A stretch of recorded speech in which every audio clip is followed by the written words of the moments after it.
Hello students. आज की video में हम डिस्कस करने वाले हैं मीडिया इन हिस्ट्री की थर्ड यूनिट का सेकंड पार्ट। थर्ड यूनिट का फर्स्ट पार्ट ऑलरेडी चैनल पे उसकी वीडियो अवेलेबल है। आप पहले वो देख लेना ताकि अच्छे से आपको समझ में आए, क्योंकि फर्स्ट पार्ट में हमने जो हमारी थर्ड यूनिट है उसकी हिस्ट्री के बारे में पढ़ा है, बेसिकली रेडियो ट्रांसमिशन के बारे में, जिसमें हमने वो कैसे इस्टेब्लिश हुआ ड्यूरिंग द ब्रिटिश इरा, फिर उसमें क्या क्या चेंजेस आए, फिर कैसे कैसे उसका नाम चेंज किया गया और उसमें सुधार लाने के लिए कौन कौन सी कमेटी वगैरह बनाई गई। उन सब का डिस्कशन हमने कहाँ किया है, अपनी फर्स्ट पार्ट में किया है। तो उस वो वीडियो पहले देख लेना, उसके बाद आप ये देखोगे तो अच्छे से और समझ में आएगा। ठीक है, तो आज की वीडियो में हम डिस्कस करेंगे establishment and expansion of Akashvani after 1947। हम देखते हैं पिछली यूनिट में भी हमने पिछली वीडियो में भी हमने डिस्कस किया था कि कैसे जो है all all India radio station का जो एस्टेब्लिशमेंट होती है आकाशवाणी का, फिर उसको जो है आकाशवाणी नाम दिया जाता है। अब देखते हैं कि 1947 के बाद उसमें क्या क्या और नई चीजें ऐड होती हैं, उसमें क्या क्या और नए प्रोग्राम्स ऐड होते हैं, क्या क्या उसमें बदलाव आते हैं स्वतंत्रता के बाद, 1947 के बाद।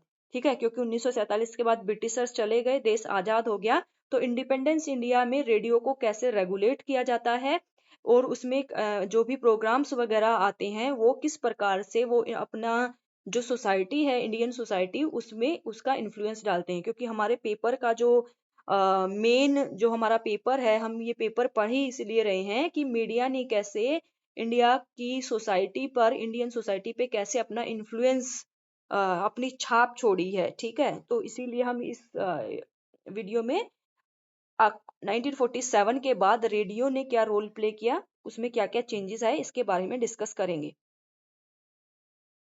तो चलिए स्टार्ट करते हैं। इसमें हम देखेंगे कि कैसे जो है विविध भारती को फाउंड किया जाता है, और ऐसे ही एक प्राइवेट रेडियो स्टेशन है जिसका नाम है रेडियो साइलोन। इसने इसका क्या रोल होता है, ये क्यों इस्टेब्लिश होता है, और ये कैसे जो है इससे compete करने के लिए आकाशवाणी ऑल इंडिया रेडियो जो है वो विविध भारती स्टार्ट करता है। ठीक है, तो आने वाली जो नेक्स्ट पेजेस हैं उसमें हम इसी के बारे में जानेंगे। तो स्टार्ट करते हैं। Big In the beginning of Akashvani, all India Radio and its growth under the leadership of B.V. Keskar. Keskar served as Independent India's Minister of Information and Broadcasting for 10 years, beginning in 1952. 1952 से ये एक आप जो नाम पढ़ रहे हो, B.V. Keskar, इन्होंने बहुत ही ज्यादा इम्पोर्टेंट रोल प्ले किया है। कहाँ पे? आकाशवाणी के जो ऑल इंडिया रेडियो है उसकी ग्रोथ पे। और ये कौन थे? ये स्वतंत्र भारत के minister of information and broadcasting थे, और ये 10 साल तक इन्होंने इस पद पर अपनी सर्विस दी।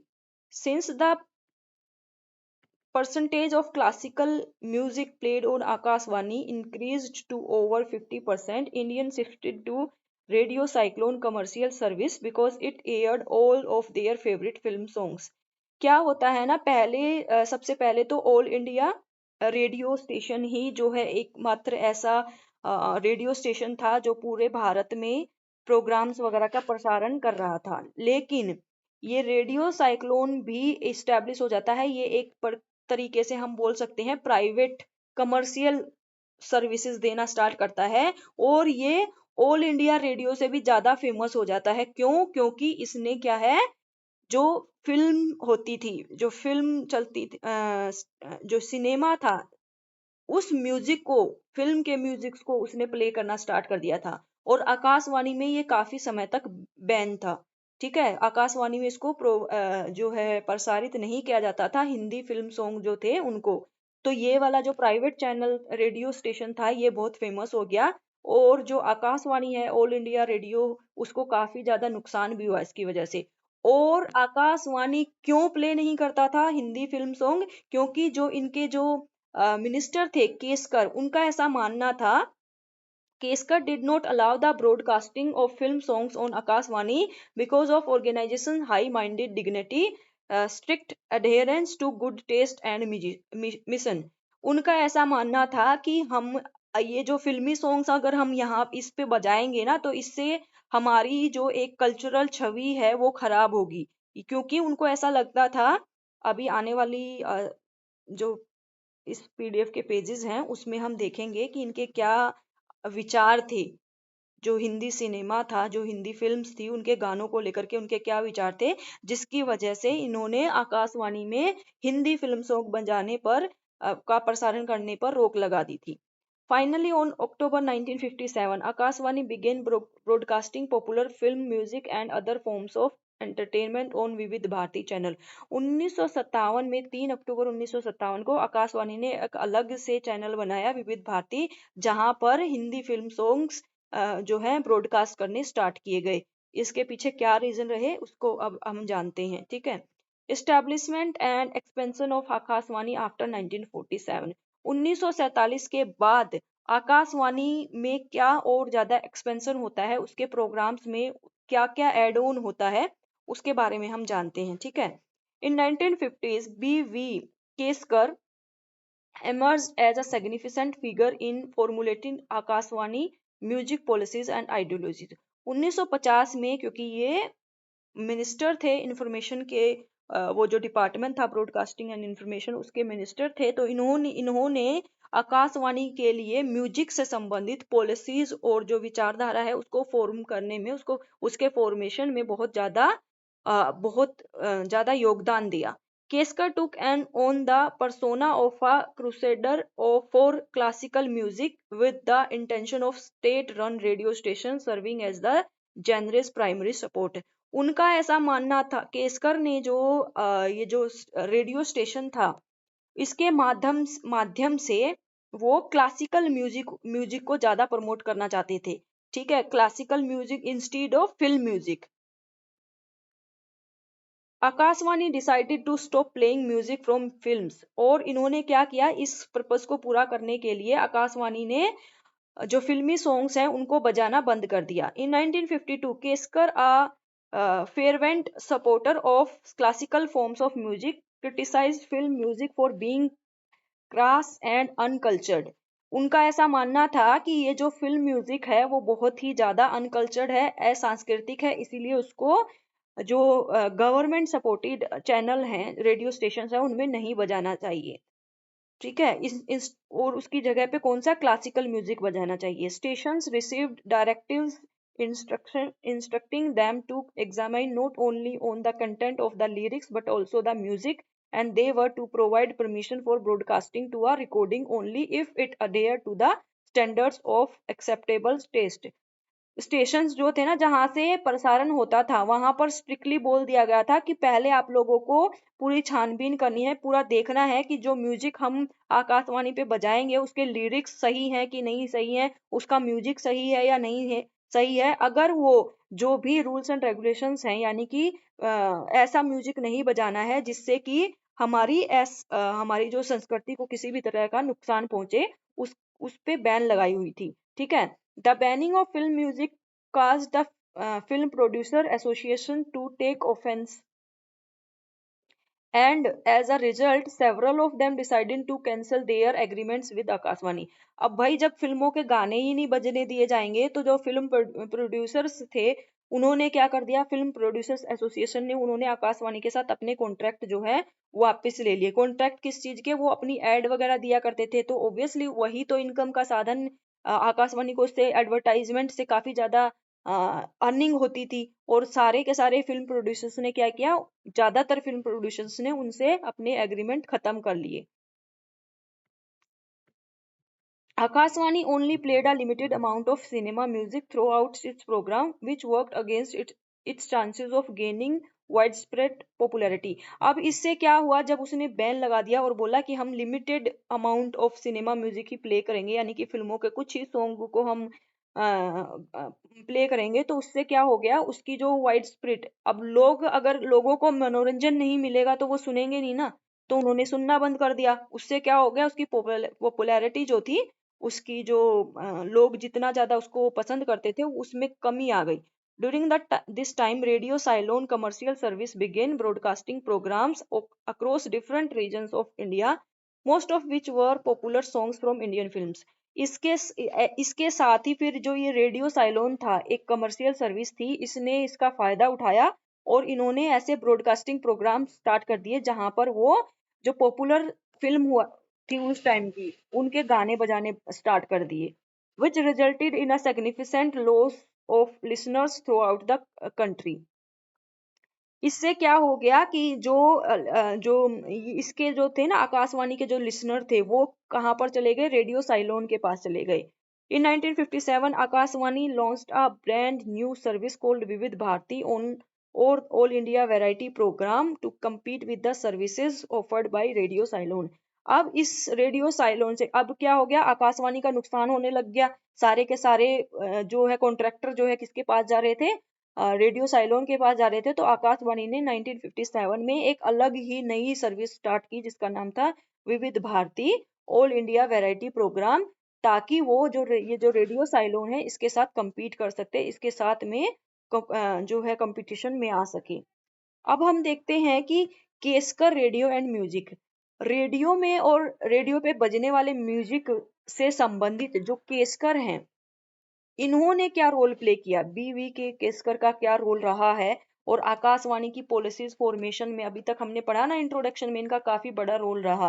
तो वो क्या क्या पॉलिसीज थी उसके बारे में हम जानने की कोशिश करते हैं.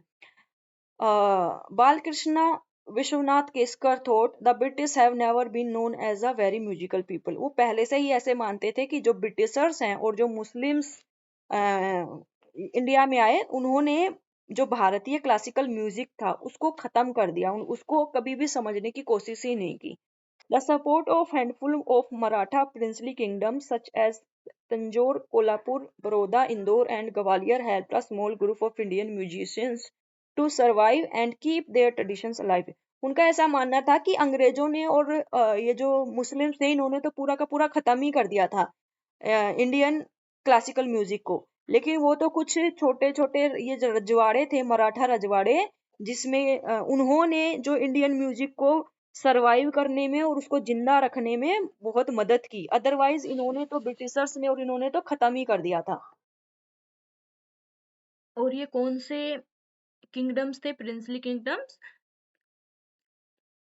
तंजौर, कोल्हापुर, बड़ौदा, इंदौर, ग्वालियर. ये ऐसे प्रिंसली स्टेट्स थे जिन्होंने जो इंडियन म्यूजिशियंस थे उनकी हेल्प की, उनको जो है अपने वहां पर शरण दी. उनका जो म्यूजिक्स वगैरह सुनते थे तो ऑब्वियसली उनको भी तो सरवाइव करने के लिए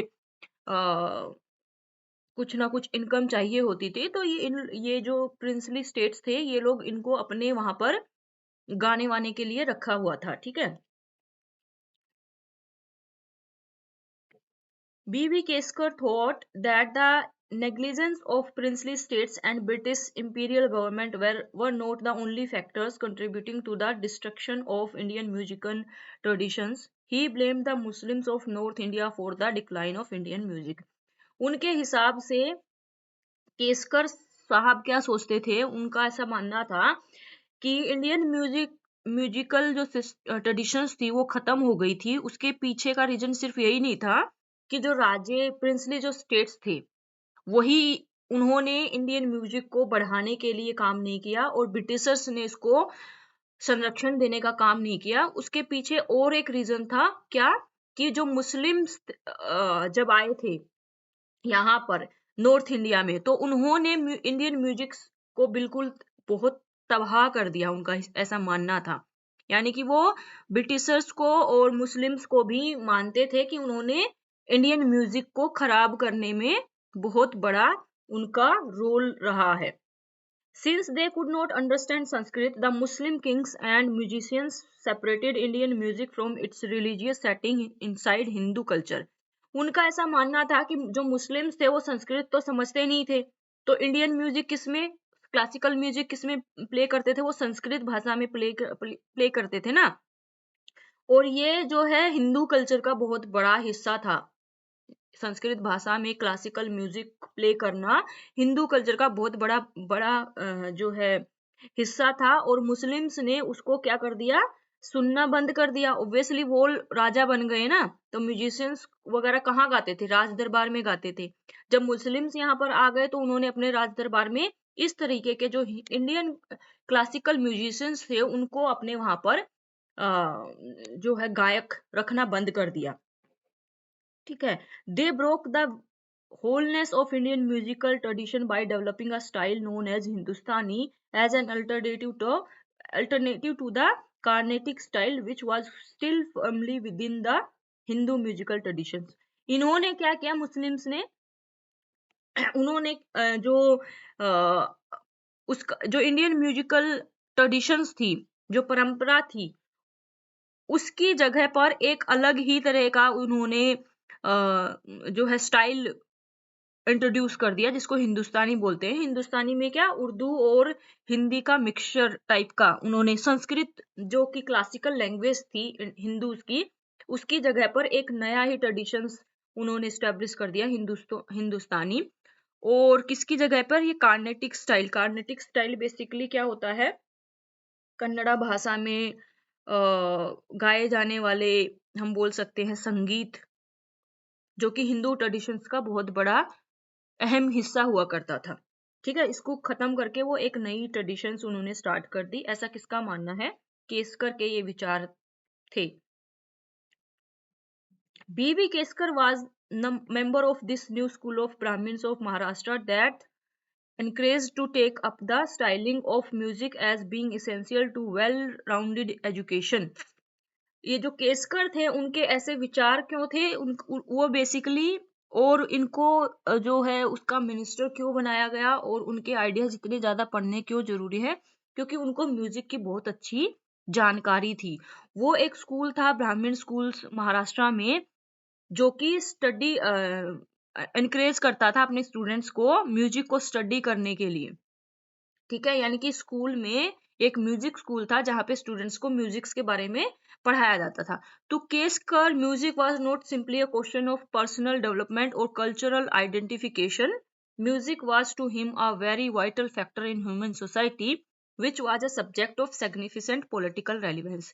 केसकर के हिसाब से म्यूजिक सिर्फ और सिर्फ पर्सनल डेवलपमेंट और कल्चरल यानी कि सांस्कृतिक आइडेंटिफिकेशन, पहचान का ही मुद्दा नहीं है। उनके हिसाब से ये ह्यूमन सोसाइटी में बहुत ही अहम रोल प्ले करता है, जो कि which was a subject of significant political relevance, और इसकी राजनीतिक रेलिवेंस भी होती है, महत्ता भी होती है।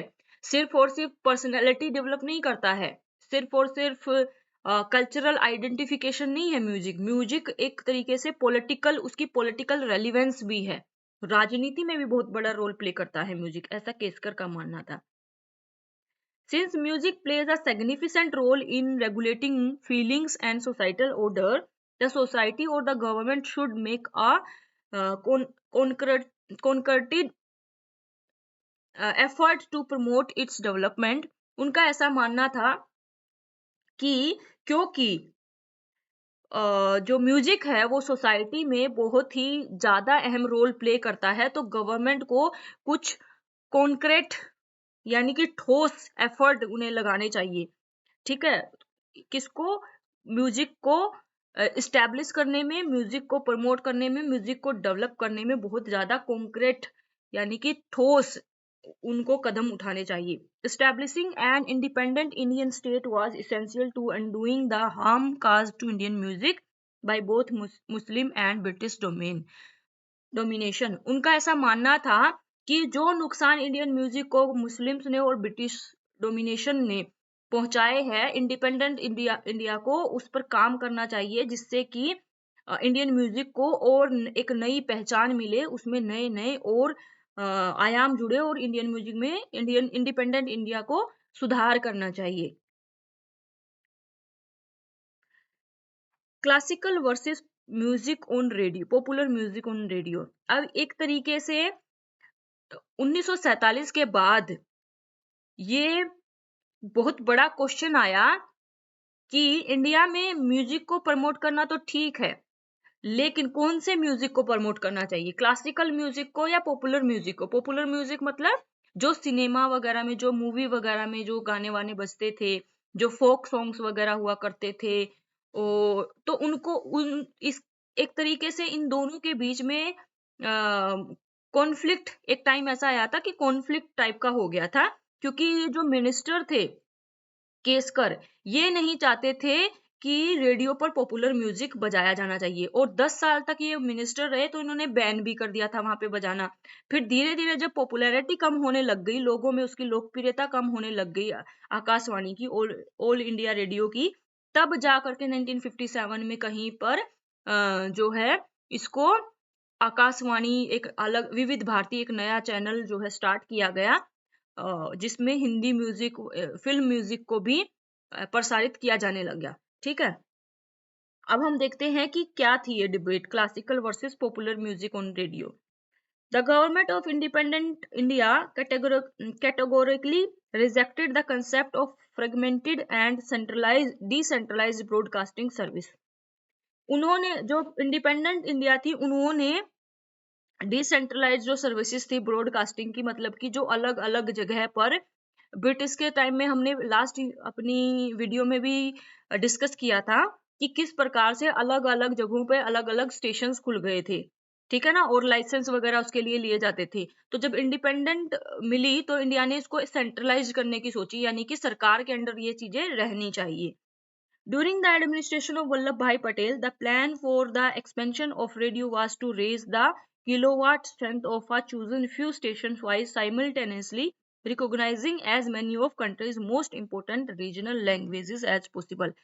वल्लभ भाई पटेल के दौरान जब वो होम मिनिस्टर थे, तो उन्होंने क्या किया कि इसकी जो स्ट्रेंथ थी, रेडियो की जो स्ट्रेंथ थी, उसको बढ़ाने की कोशिश की, और अलग अलग रीजनल लैंग्वेजेस में रेडियो पे जो प्रोग्राम्स थे उनको प्रसारित करने का में उन्होंने बहुत बड़ा अपना योगदान दिया। Patel position was within the first government ensured that radio would continue to subject to centralized government administrations। उनका ऐसा मानना था कि जो रेडियो है वो केंद्र सरकार के प्रशासन में आना चाहिए, ठीक है, और उसको ये सब करने के लिए उन्होंने भरपूर मात्रा में प्रयास किए।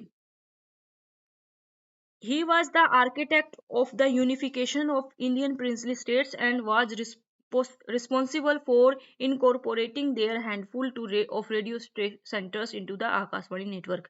और उन्हीं के प्रयासों से, जैसा कि हम सबको पता है, इनको लौह पुरुष बोला जाता है। क्यों बोला जाता है, और इनको हम क्या बोलते हैं, इन्होंने इंडिया की यूनिफिकेशन में बहुत ज्यादा, एकीकरण में, जब छोटे छोटे जो प्रिंसली स्टेट्स थे, राजे रजवाड़े थे, उनको भारत में विलय करने में बहुत बड़ी भूमिका निभाई थी। तो वो नहीं चाहते थे, तो इन्होंने जो उन राजे रजवाड़ाओं के अंडर में जो भी रीजनल सेंटर्स थे रेडियोज के, उनको सबको आकाशवाणी के साथ मर्ज करने में बहुत बड़ा इन्होंने योगदान दिया। Even though it was not an exceptionally high priority at the time, the government of India included broadcasting in the series of 5 years plans, जो हमने लास्ट वीडियो में भी डिस्कस किया था कि जैसे ही इंडिया ने 1952 में 5 ईयर प्लान में रेडियो को जो है और ज्यादा विस्तार करने की ठानी, और इसको जो है 5 ईयर प्लान के अंदर भी इसको रखा। The central government based the idea of 5 year plan on a mixed economy in which the government would maintain as much control over the primary industries as was practicable। और उस time पे हम क्या देखते हैं कि सरकार ने मिक्स्ड इकोनॉमी उस टाइम पे चल रही थी, तो उन्होंने कोशिश की कि सारा का सारी जो कंट्रोल है, यानी कि जितने भी रेडियो स्टेशन वगैरह बनाए वो गवर्नमेंट ही स्टेब्लिश करे। वहां पे कोशिश की कि प्राइवेटाइजेशन कम से कम आए, ठीक है, यानी कि कोई ऐसी प्राइवेट कमर्शियल कंपनीज जो है रेडियो स्टेशन कम खोलें, ये सरकार ने पूरी कोशिश की। Since it was a state-owned enterprise, Akashvani would be pivotal in bringing together diverse elements of Indian culture।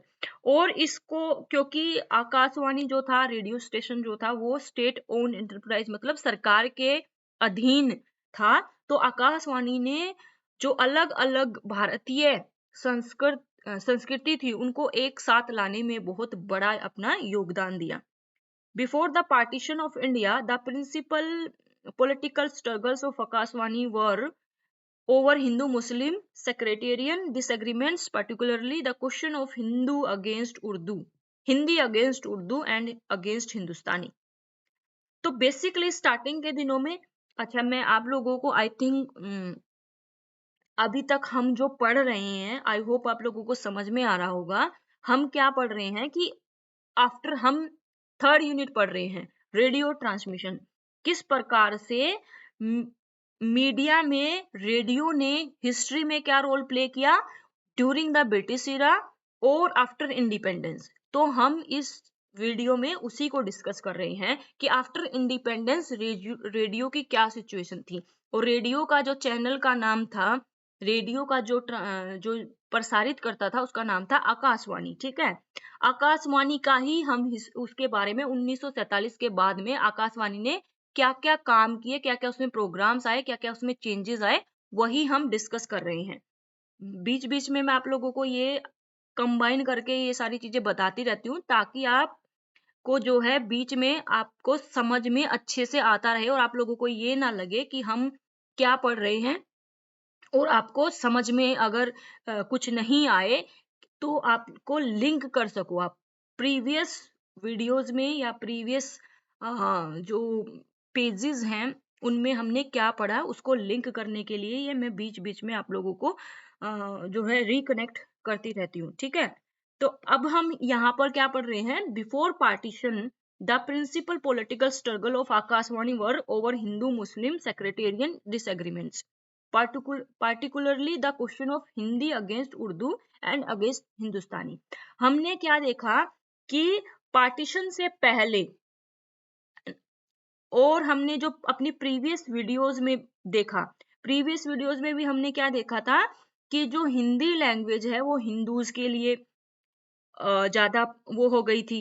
यानी कि जो हिंदू पॉपुलेशंस थी इंडिया की वो किस में लिखते थे, किस में प्रोग्राम्स करते थे, हिंदी में। और जो मुस्लिम पॉपुलेशंस थी वो किस में, उर्दू में लिखते थे। ठीक है, और एक अलग ग्रुप था हिंदुस्तानी जिसमें हिंदी और उर्दू दोनों मिक्स थी। तो स्वतंत्रता से पहले, और हमें पता ही है इंडिया में ये पहले हिंदू मुस्लिम की जो है लड़ाई जो है पहले से ही ब्रिटिश के टाइम से ही चली आ रही थी। तो ये भेदभाव जो है ऐसा नहीं था लोगों के एक ही चीज को लेकर के था, पावर शेयरिंग को लेकर ही नहीं था, हर फील्ड में था। देखो रेडियो की फील्ड में भी था कि उर्दू में प्रोग्राम्स आने चाहिए या हिंदी में आने चाहिए।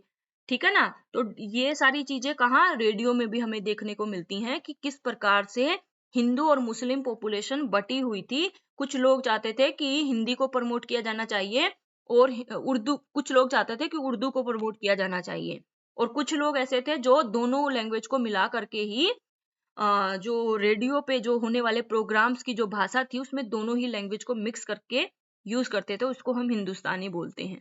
ठीक है, तो स्वतंत्रता से पहले, पार्टीशन से पहले तो ये इशू था ही, क्योंकि उस टाइम पे तो दोनों तरह की पॉपुलेशन मिक्स थी यहाँ पर।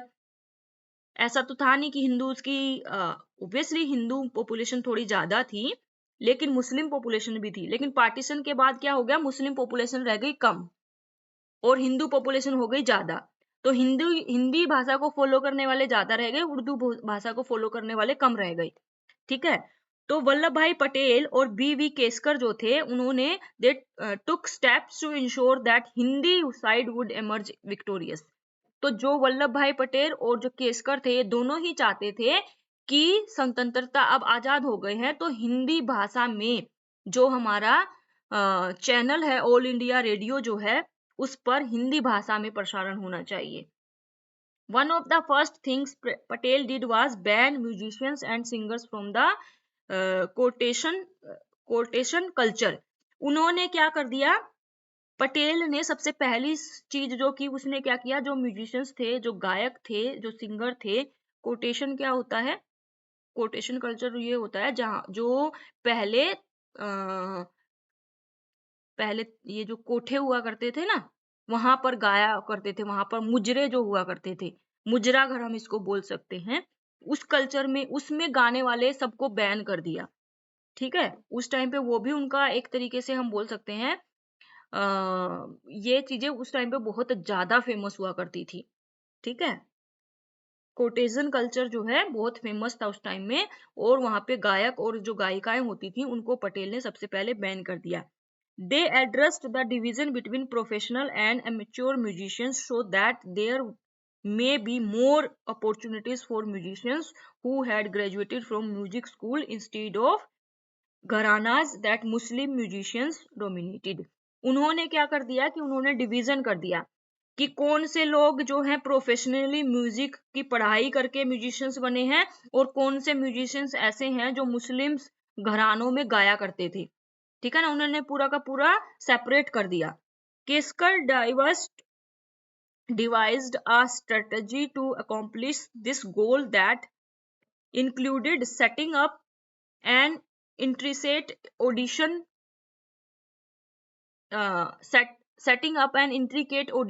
system based on the Public Service Commission structure and other selection board methods established in Indian society in 1930s. इस केसकर ने क्या कर दिया कि एक जो है बोर्ड बना दिया कि जितने भी जो भी हम म्यूजिशियंस आकाशवाणी पे गाने के लिए जो म्यूजिशियंस हम सेलेक्ट करेंगे वो एक किसके थ्रू आएंगे, एक एग्जाम के थ्रू आएंगे, यानी कि उनका टेस्ट लिया जाएगा। टेस्ट कैसा कि जैसे पहले जो पब्लिक सर्विस कमीशन के हिसाब से जैसे लोग चुने जाते थे ना सर्विसेज, सिविल सर्विसेज के लिए, उसी टाइप का एग्जाम इनके लिए बना दिया। ठीक है। और इस एग्जाम को कैसे करवाया जाता था, एक ज्यूरी होती थी। ठीक है, वो सारे सिंगर्स की परफॉर्मेंस को सुनती थी और वो जो ज्यूरी बनाई जाती थी, ज्यूरी मतलब कई सारे लोगों का जो जिसे इस फील्ड की जानकारी है उनका एक तरीके से ग्रुप होता था। जजेस आप बोल सकते हो, जैसे आज के टाइम में टीवी में जजेस आते हैं ना, जो अलग अलग प्रोग्राम्स आते हैं उनमें वो बैठ करके सुनते हैं। इंडियन आइडल में जैसे वो बैठ करके सुनते हैं ना, तो उसको क्या बोलते हैं, जूरी बोलते हैं। तो ऐसे जूरी, और ये जूरी क्या करती थी, जो भी गाते थे ना सिंगर जो ऑडिशन के लिए आते थे उनको देखती नहीं थी, सिर्फ उनका गाना वाना और वही सब चीजें सुनती थी, वो आवाज सुनती थी। फिर वो लोग उसको रिकॉर्ड करके कहाँ भेज देते थे, ऑडिशन बोर्ड इन दिल्ली। उन इन कैंडिडेट्स को वो शॉर्ट लिस्ट करके ऑडिशन बोर्ड इन दिल्ली भेज देते थे। और इससे क्या हो जाता था, फिर वो लोग उनकी परफॉर्मेंस को देख करके उनको मार्किंग देते थे ABC। ठीक है, और उसी के हिसाब से उसको चुन लिया जाता था। और इनमें से जो आकाशवाणी कुछ किसी को परमानेंट एम्प्लॉय रख लेती थी, यानी कि परमानेंट आकाशवाणी में गाने के लिए वो उनको रख लेती थी। तो एक प्रकार से हम देखते हैं कि ऑडिशन सिस्टम लेकर के आए गए और सेपरेशन कर दिया गया। सिर्फ और सिर्फ जो प्रोफेशनली लोग म्यूजिक की डिग्री है जिसके पास, सिर्फ वही लोग ही आकाशवाणी में ऑडिशन के लिए आ सकते थे। फिर ऑडिशन के बाद उनका वो क्या था, एक एग्जाम रख दिया गया था और जो सेलेक्ट होते थे उसको कुछ आकाशवाणी कुछ लोगों को उनको परमानेंट रख लेती थी गाने के लिए। ठीक है, प्रोग्राम्स करने के लिए। Additionally, B.V. Keskar was instrumental in introducing taped programming. इसके साथ साथ ही जो B.V. केसकर थे उन्होंने टेप करना स्टार्ट कर दिया। मतलब कि पहले हम देखते थे ना कि लाइव प्रोग्राम्स होते थे, फिर उनको ब्रॉडकास्ट किया जाता था, यानी कि जो रेडियो स्टेशंस थे वहीं पे लाइव परफॉर्मेंस होती थी और उनको लोगों कर फिर जो है ट्रांसमिशन के द्वारा, रेडियो के द्वारा लोगों तक सुनाया जाता था। अब जो है इन्होंने ही B.V. केसकर ने ही टेप करना स्टार्ट कर दिया, कि उनको रिकॉर्ड करना स्टार्ट कर दिया। ठीक है, और वो रिकॉर्डिंग्स वहां कहाँ भेजता था, दिल्ली, और जो बाकी के स्टेशन थे वहां पे भेजे जाते थे।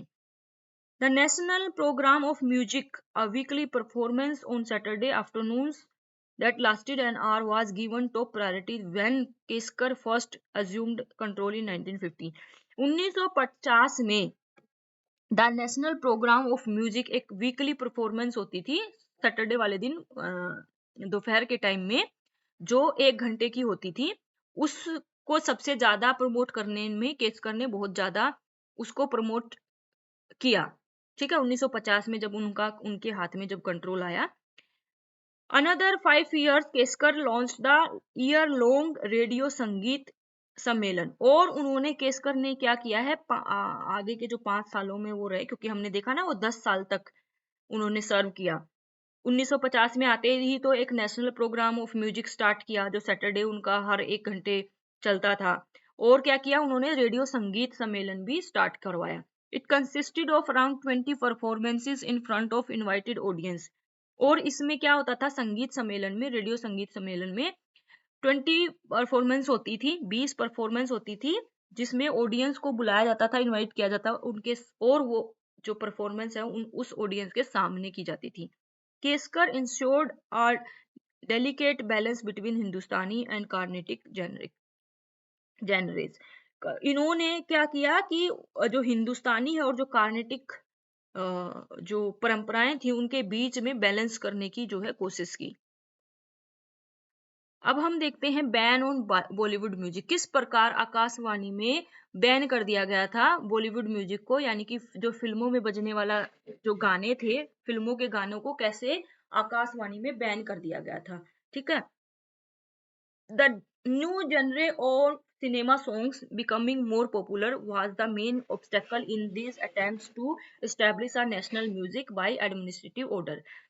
केसकर क्या चाहते थे, वो एक हिंदुस्तानी म्यूजिक, क्लासिकल म्यूजिक को ज्यादा प्रेफरेंस दे रहे थे, लेकिन उस टाइम में लोगों को क्या पसंद आ रहे थे, सिनेमा के सॉन्ग, फिल्मों के सॉन्ग। तो जो एडमिनिस्ट्रेशन था, एडमिनिस्ट्रेशन मतलब आकाशवाणी का जो एडमिनिस्ट्रेशन था वो कुछ और चाह रहा था, जनता कुछ और चाह रही थी। तो ये बहुत बड़ी केसकर के सामने ये बहुत बड़ी चुनौती थी कि इससे कैसे डील किया जाए। ठीक है। As was the case with the language issue, the films presented an alternative genre of music that threatened the objectives of national culture reform agenda। ठीक है। और फिल्मों में क्या होता था कि ऐसी लैंग्वेज यूज की जाती थी जो आम बोलचाल वाली होती थी। क्लासिकल लैंग्वेज तो यूज नहीं होती थी वहां पे, संस्कृत तो नहीं होती थी, उसमें ऐसी भाषा यूज होती थी जिसमें दोनों ही भाषाओं के, उर्दू और हिंदी दोनों ही उसमें वो होते थे। फिल्मों में जो है डायलॉग में या सॉन्ग्स में दोनों शब्दों को इस्तेमाल किया जाता था। ठीक है। Indian cinema used a Hindi that was Urdu for all India audience, and they managed to avoid the Sanskritic words of the post-independent broadcast। जैसा कि मैंने आप लोगों को बताया कि उन्होंने दोनों ही शब्दों को इस्तेमाल किया और संस्कृत को जो है एक तरीके से पीछे कर दिया। In 1954, discussions for the rights of to cinema songs fell through with the Film Producers Guild of India। As a result, for a brief period, cinema songs were largely absent from the programming on Akashvani। During this period, it was not difficult for Indians to hear cinema songs, regardless of whether one did so from the high-power commercial transmissions of Radio Ceylon or Goa। 1954 में क्या हो गया था ना कि आकाशवाणी से जो ये फिल्मों के जो सॉन्ग्स थे ना, इनको बैन कर दिया गया था। फिर क्या हो गया कि लोगों ने फिर जो रेडियो साइलोन, जो एक कमर्शियल सर्विस थी, उसके प्रोग्राम सुनना स्टार्ट कर दिए, क्योंकि वो क्या करते थे, वो फिल्मों के गाने बजाते थे। ठीक है। In 1957, Keskar made a decision that was practically equivalent to surrender। 1947 में केसकर भी हार गए। क्यों? क्योंकि आकाशवाणी भाई उससे सारे के सारे जो भी कॉन्ट्रैक्ट थे, प्रोड्यूसर्स ने कॉन्ट्रैक्ट किए हुए थे, वो वापस ले लिए, एग्रीमेंट्स वापस हो गए। तो उसकी जो इनकम है, जो एडवर्टाइजमेंट वगैरह उनसे आती थी, वो कम हो गई। तो फिर केसकर ने 1957 में उन्होंने भी हार मान ली, क्योंकि उनका वो क्या थे, उन्होंने ही बैन किए थे आकाशवाणी पे हिंदी फिल्म सॉन्ग को। उनको वो क्या उनका क्या मानना था कि ये हमारे कल्चर को खराब कर रहे हैं। ठीक है। तो उन्होंने बैन कर दिए थे, लेकिन लोगों को तो भाई फिल्मी सॉन्ग सुनने थे, उन्हें आकाशवाणी के जो क्लासिकल प्रोग्राम्स होते थे उनमें कोई इंटरेस्ट था नहीं। ठीक है। फिर केसकर ने क्या किया, Keskar introduced a new specialized service known as Vividh Bharati, with coverage of whole country and an emphasis on playing pre recorded film songs. फिर इनको जब अकल आ गई कि भाई जनता अब मान नहीं रही है, वो तो फिल्मी गाने ही सुनती है, तो उन्होंने एक अलग से सर्विस स्टार्ट की, विविध भारती, जिसमें वो प्री रिकॉर्डेड फिल्म गानों को बजाते थे, यानी कि पहले से ही रिकॉर्ड किए हुई फिल्मी गानों को बजाते थे। विविध Bharti was the first broadcast using just two powerful transmitters in Bombay and Madras। विविध भारती ने जब स्टार्ट किया था अपनी ब्रॉडकास्टिंग, तो पहले कहाँ पर ट्रांसमिशन होता था, बॉम्बे और मद्रास में। ठीक है। The next stage for Vivid Bharati was to air commercial advertisements in 1967, the same year that uh,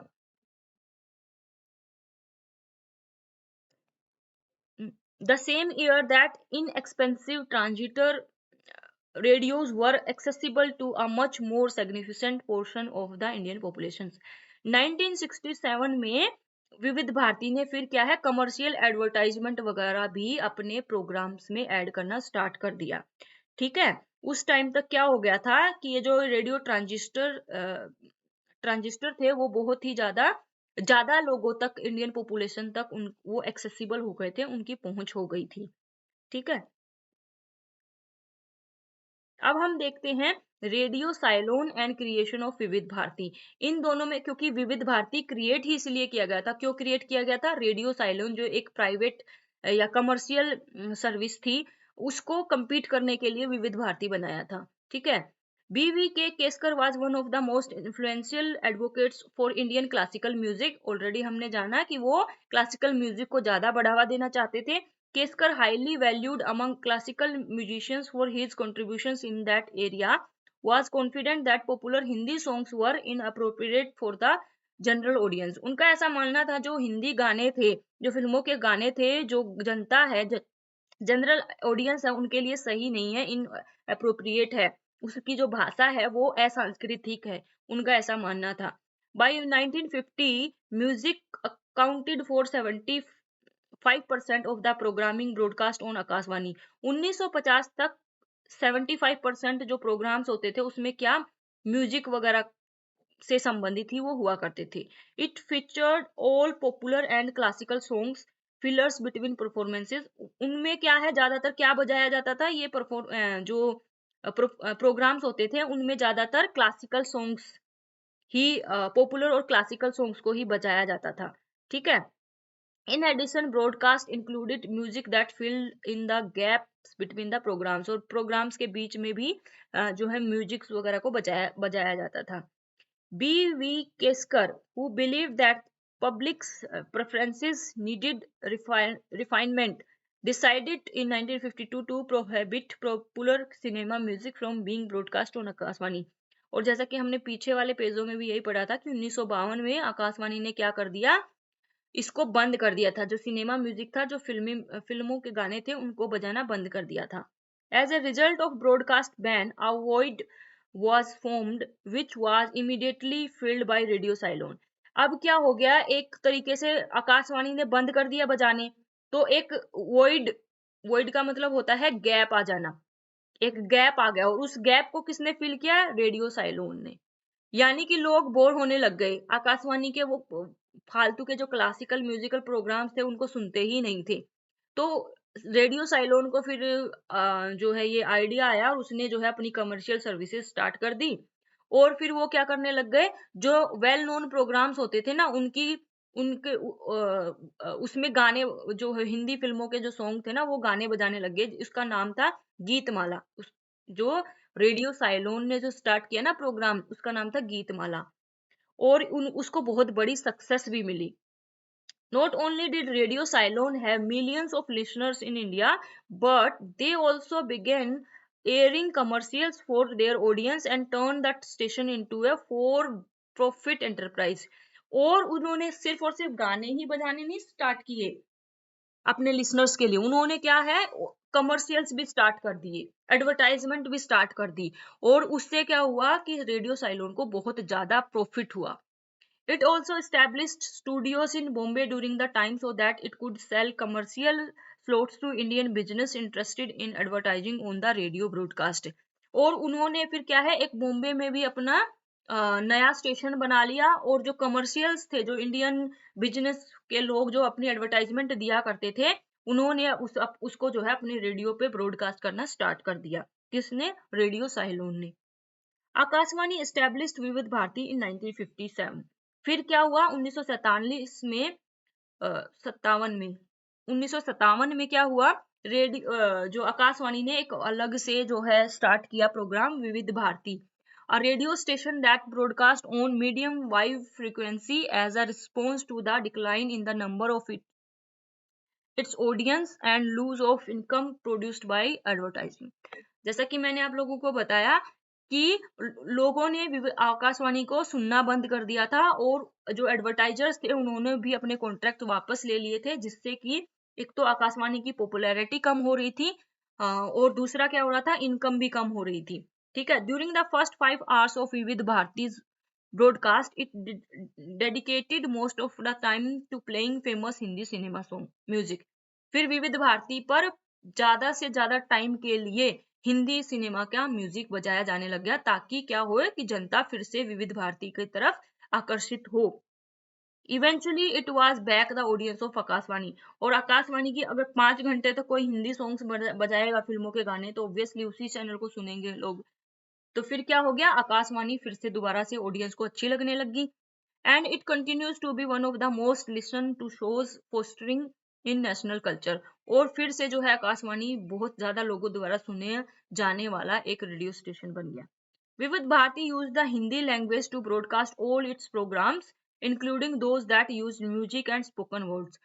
अब क्या हो गया, जो विविध भारती में जितने भी प्रोग्राम्स होते थे उसमें हिंदी भाषा का यूज किया जाता था, ठीक है, और हिंदी म्यूजिक का यूज किया जाता था, शब्दों का यूज किया जाता था। About 85% of the broadcast comprised several types of music, including folk, regional, light and religious, and music from films. अब जितना भी 85% जो ब्रॉडकास्ट होती थी उसमें बहुत टाइप के म्यूजिक्स को बजाया जाता था, जैसे फोक, लोक गाने, और रीजनल गाने, और रिलीजियस गाने, और फिल्मों के गाने, ठीक है। In 1967, the government gradually introduced commercial content to the विविध भारती ब्रॉडकास्ट। अब 1967 में जा करके गवर्नमेंट ने कमर्शियल कंटेंट को अपने चैनल, अपने रेडियो स्टेशन पे अपने जो ब्रॉडकास्ट हैं, विविध भारती के जो ब्रॉडकास्ट हैं उनमें डालना स्टार्ट कर दिया, ठीक है। There were 3 distinct phases in commercializing the विविध भारती चैनल।